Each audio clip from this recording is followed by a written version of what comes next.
Some cars are abandoned, and then there are cars that are simply waiting for someone stubborn enough to find them.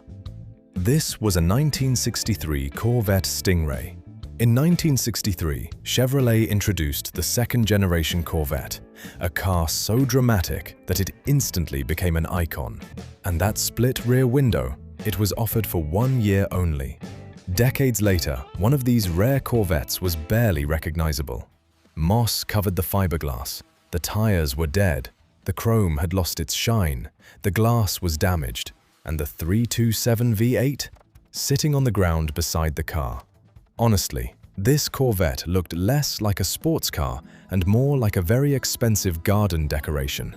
But underneath all that dirt was something worth saving. So the teardown began. Damaged fiberglass was repaired. The original 4-light rear configuration was restored. The famous split window glass was brought back. Then came the work nobody notices when a restoration is finished. The suspension, brakes, wiring, exhaust, and driveline were rebuilt from the ground up. And that forgotten 327 V8, it was given another chance.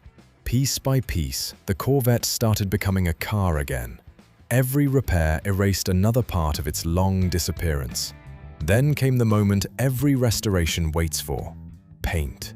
Deep black, glossy, clean. Suddenly, the old wreck in the dirt was gone. In its place stood a Stingray again. But restoration isn't really about making an old car look new. It's about bringing back a story that almost disappeared with it.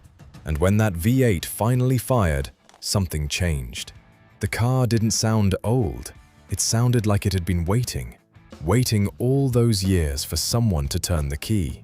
After decades of silence, the Corvette was finally making noise again. Not the noise of a machine being restarted, but the sound of something returning to where it belonged. So maybe the question was never, is this car worth saving? Maybe the real question was, how could we not? Because sometimes, saving a car isn't just about saving metal, paint, and machinery. It's about refusing to let a story end in the dirt. And this 1963 Corvette Stingray had one more chapter left to write. The car that refused to die was finally ready to drive again.